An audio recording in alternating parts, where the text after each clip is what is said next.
Chapter first class 11 some basic concept of chemistry. आज की जो वीडियो है वो फोर्थ है। तो आज हम डिस्कस करेंगे first law of chemical combination, law of conservation of mass. Firstly ये लॉ किसने दिया था? एंटोनियो लेवोसियर ने 1789 में। इसने क्या बोला था? जैसे हम एग्जाम्पल से देखते हैं, कार्बन प्लस ऑक्सीजन, कार्बन और ऑक्सीजन दोनों आपस में रिएक्ट करके क्या प्रोड्यूस करते हैं? Carbon dioxide CO2। कार्बन का मास कितना होता है हमारे पास? कार्बन का मास क्या हो गया? 12, और ऑक्सीजन का कितना होता है? 16। तो O2 है तो 16 मल्टीप्लाई कितना हो गया? 32 हो गया। एंड CO2 का पूरा का मास कितना होगा? 44 ग्राम। रिएक्टेंट साइड भी क्या है? मास 44 ग्राम है, और प्रोडक्ट साइड भी क्या होता है? 44 ग्राम होता है। लेफ्ट साइड को हम रिएक्टेंट बोलते हैं और राइट हैंड साइड को क्या बोलते हैं? हम प्रोडक्ट। तो आप देखोगे mass of reactant before a chemical reaction and after a chemical reaction mass of product हमेशा क्या होगा? इक्वल होगा। तो रिएक्टेंट साइड भी 44 ग्राम है और प्रोडक्ट साइड भी क्या है? 44 ग्राम है। तो mass of reactant before chemical reaction and after chemical reaction mass of product क्या होगा? सेम होगा, इक्वल ही होगा। ठीक है, तो मास ऑफ रिएक्टेंट का मास और प्रोडक्ट का मास हमेशा क्या होगा? इक्वल होगा। नेक्स्ट प्रॉपर्टी क्या है? Property law of definite proportion. इसमें क्या बोलता है? जब एलिमेंट आपस में कंबाइन होते हैं तो क्या बनता है? कंपाउंड्स बनता है।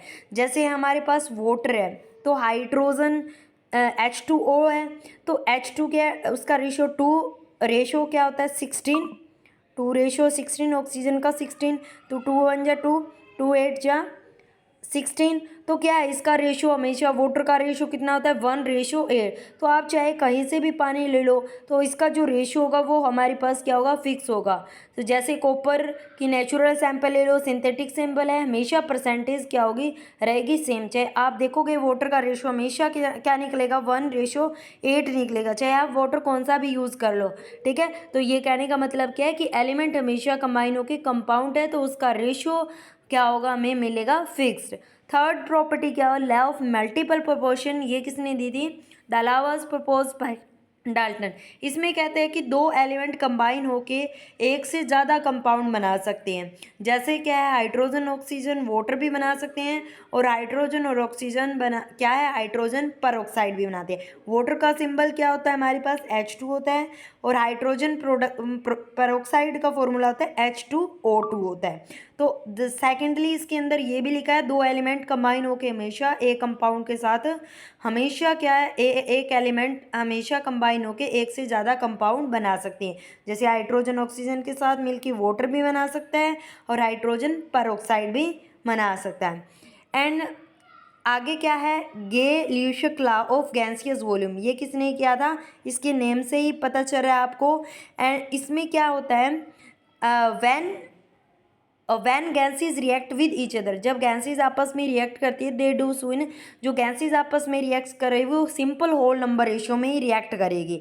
जैसे क्या है? हाइड्रोजन प्लस ऑक्सीजन है, ठीक है, तो H2 बनता है। जब इनको बैलेंस करेंगे तो आपको पता है कि यहाँ पे भी 4 हाइड्रोजन हो गए, इधर भी 4 हो गए। ऑक्सीजन कितनी है? 2। तो दो वॉल्यूम क्या है हमारे पास? हाइड्रोजन के है, 2 मोल भी बोल सकते हो।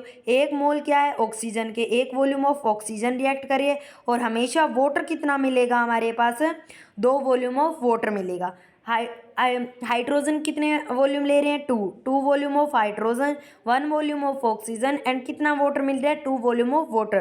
तो आप रेशियो देखो, 2:1:2। तो मतलब क्या है? जो गैसेस आपस में जो उसका वॉल्यूम है वो हमेशा क्या है? सिंपल होल नंबर रेशियो में क्या करेगा? रिएक्ट करेगा। एंड लास्ट क्या है?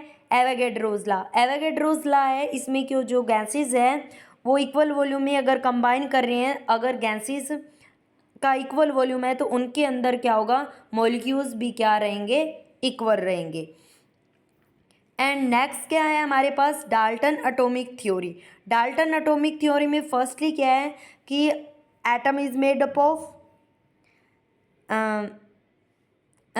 इसमें क्या लिख रखा है कि इसके अंदर जो एटम होंगे उनकी क्या प्रॉपर्टीज़ क्या होगी? सेम होगी तो उनका मास भी सेम होगा। डिफरेंट एलिमेंट का डिफरेंट मास होगा, और एलिमेंट हमेशा क्या है? कंबाइन होके कंपाउंड्स बनाते हैं तो उनका रेशियोज क्या हो जाएगा? फिक्स्ड होगा। और क्या है नेक्स्ट प्रॉपर्टी क्या बताई थी? कि एटम को ना तो क्रिएट कर सकते और ना डिस्ट्रॉय कर सकते। सेम एलिमेंट की प्रॉपर्टी सेम रहेगी, डिफरेंट एलिमेंट की प्रॉपर्टी क्या होगी, डिफरेंट एलिमेंट की प्रॉपर्टी डिफरेंट रहेगी, डिफरेंट एलिमेंट की मास। बट ये आपको पता ही है। जैसे नेक्स्ट क्या है, एटॉमिक मास। ये बहुत इंपॉर्टेंट है। एटॉमिक मास का मतलब क्या होता है, इसमें क्या है, एटॉमिक मास या मास ऑफ एटम। एटम का जो मास है वो बहुत ज़्यादा स्मॉल होता है, क्योंकि एटम एक्सट्रीमली स्मॉल होता है, तो इसका जो एटम का मास होता है वो बहुत ज़्यादा स्मॉल होता है। तो पहले एटॉमिक मास में एटम का मास निकालने में क्या थोड़ी सी प्रॉब्लम होती थी, क्योंकि एक्यूरेटली हम क्या फाइंड आउट नहीं कर सकते थे। तो हम क्या एक दूसरे की वैल्यू को रिलेट करके निकालते थे। सबसे पहले जो साइंटिस्ट ने हाइड्रोजन यूज़ किया था, हाइड्रोजन एक को रेफरेंस लिया था, तो उससे क्या है अदर एलिमेंट की क्या है मासीज नहीं निकल रहे थे। उसलिए इसके बाद में उसने क्या है कार्बन 12 आइसोटोप्स को एक रेफरेंस माना, उसके हिसाब से ही क्या है अदर एलिमेंट की क्या है वो मासीज निकालते थे। ठीक है, जैसे उन्होंने क्या बताया था, एटॉमिक मास का मतलब क्या है, एटॉमिक मास का जो मास ऑफ एटम है वो बहुत ज़्यादा वेरी वेरी स्मॉल होता है, बिकॉज एटम क्या है स्मॉल है। तो पहले की टेक्निक में आप मास स्पेक्ट्रोस्कोपी से तो इजीली डिटरमाइन कर सकते हैं, पर 19th सेंचुरी में क्या है रिलेट करके निकालते थे। तो सबसे पहले हाइड्रोजन को रेफरेंस माना गया, हाइड्रोजन से ही अदर एलिमेंट की मासीज निकाल के देखे, तो उनसे क्या है एक्यूरेट वैल्यू नहीं आई थी। उसके बाद में हमने कार्बन 12 आइसोटोप को रेफरेंस मान के क्या है उसके हिसाब से क्या है अदर एलिमेंट के अदर एटम के मास निकालते थे। तो उस टाइम क्या है हमने कार्बन 12 आइसोटोप्स को रेफरेंस मान के क्या है मासीज निकाले थे। तो सबसे पहले उसने बताया था 1 AMU। AMU का मतलब एटॉमिक मास यूनिट। क्या बताया था, 1 AMU कितने के इक्वल होता है, 1/12 मास ऑफ कार्बन 12 एटम। तो हमें पता करना है mass of carbon 12 atom, mass of 1 carbon 12 atom पता करना पड़ेगा। मास ऑफ 1 कार्बन 12 एटम को पता करने के लिए आपको पता है एक कार्बन के अंदर 6 प्रोटॉन है, 6 न्यूट्रॉन होते हैं और 6 क्या होते हैं हमारे पास इलेक्ट्रॉन होते हैं। तो एक मास ऑफ कार्बन 12 एटम निकालना है, तो 6 मास ऑफ प्रोटॉन हो गया, 6 मास ऑफ न्यूट्रॉन हो गया, टोटल कितने हो गए 12 मास ऑफ प्रोटॉन। 12 प्रोटॉन पे मास कितना होता है 1.66 10 की पावर -24 kg। अब इसमें पुट करो 1 AMU क्या होता है 1/12 mass of carbon 12 atom. Mass of 1 carbon 12 कितना है 12 गुणा 1.66 10 की पावर 24 kg। तो ये निकालोगे 12 से 12 तो क्या कैंसिल हो गया, तो कितना आ गया 1.66 10 की पावर -24 kg। ये किसकी वैल्यू आई है 1 AMU की। एंड नेक्स्ट क्या है, तो एटॉमिक मास ऐसे निकालते थे, क्योंकि उस टाइम क्या है मास स्पेक्ट्रोस्कोपी जैसी टेक्निक नहीं है। आज तो हम इजीली से सैंपल का मास निकाल सकते थे। उस टाइम क्या है सबसे पहले क्या है 19th सेंचुरी में हाइड्रोजन को रेफरेंस मान के अदर एटम का क्या है मास निकालते थे। फिर उससे थोड़ा रिएक्टिव था हाइड्रोजन, इसलिए उसके बाद में कार्बन 12 आइसोटोप्स को एक रेफरेंस मान के क्या है उन्होंने अदर एलिमेंट का मासीज निकाला। तो इसलिए 1 AMU निकाल के ये जो मैंने बताया है यही है। उसके बाद में हमें पास क्या है average atomic mass. Average atomic mass में क्या है, जैसे कार्बन 12 का 13 का आइसोटोप से 3 आइसोटोप, आइसोटोप्स का मतलब क्या है तो एटॉमिक नंबर सेम होगा और मास क्या होगा डिफरेंट। जैसे कार्बन का एटॉमिक नंबर सबका 6 होगा, पर मास एक का 12 है, 13 है, 40। तो इनकी जो रिलेटिव अबडेंस की परसेंटेज वैल्यू, तो उनमें जो एटॉमिक मास है तो उनमें देखा था एवरेज हमारे पास कितना आया था 12। मॉलिक्यूलर मास क्या होता है, sum of atomic mass of element present in molecule. Simple है, जैसे CH4 है, कार्बन का 12 है, हाइड्रोजन कितने हमारे पास, हाइड्रोजन का मास 1 है, तो 4 × 1 कितना हो जाएगा, कार्बन का 12, 12 और 4 16।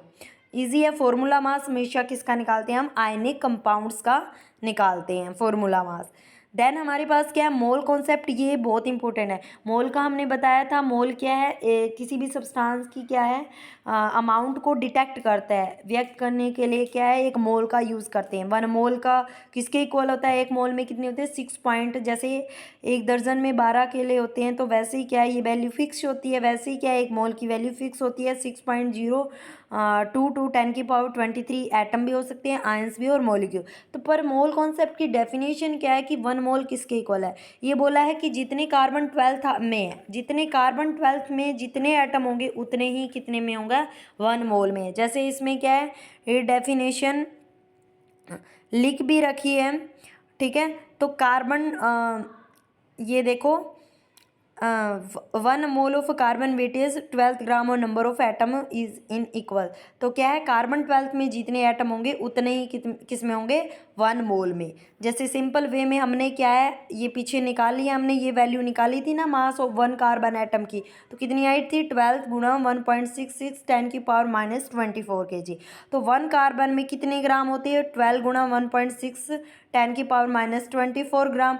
तो 12 ग्राम में कितने होंगे, एक कार्बन में इतने ग्राम होते, तो 12 ग्राम में कितने होंगे, 1/12 गुणा में मल्टीप्लाई में 12 गुणा में मल्टीप्लाई में 1.66 10⁻24 कितने आए हैं, 6.0022 10⁻23। तो 1 मोल की ये वैल्यूज़ होती है।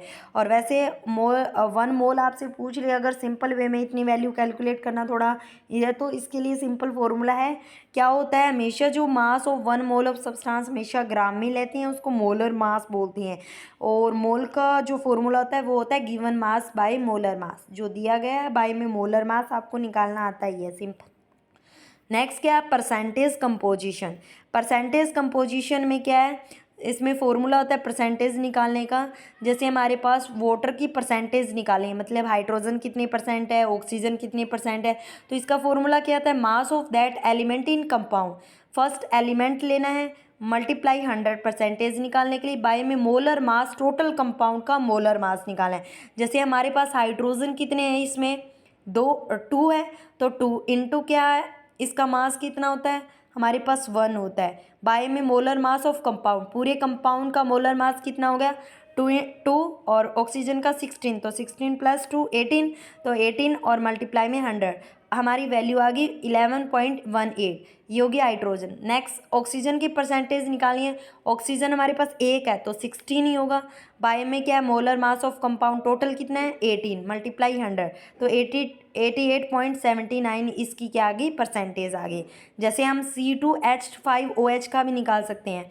जैसे मास ऑफ एलिमेंट इन कंपाउंड कितनी है, 2 कार्बन है, तो 12 इंटू 2 24 हो गया, बाय में इनका टोटल मोलर मास कितना हो गया, जैसे 12 दूनी 24 24 और कितना हो गया 6, ठीक है, प्लस क्या हो गया हमारे पास ऑक्सीजन 16, टोटल कितना हो गया 46 हो गया, टोटल 100 इतना आ गया। नेक्स्ट क्या है, 6 हो गए, 6 है, 5 और 1 हो गया 6 बाय में टोटल कितना है 46 बाय में मल्टीप्लाई 100। जैसे अकेला ऑक्सीजन है तो ऑक्सीजन 16, मतलब ये है मास ऑफ एलिमेंट। नीचे क्या लेना है, हमेशा मोलर मास, टोटल कंपाउंड का मास, और ऊपर क्या है, सिर्फ एलिमेंट का मास, 1 है तो 1 का, 2 है तो 2।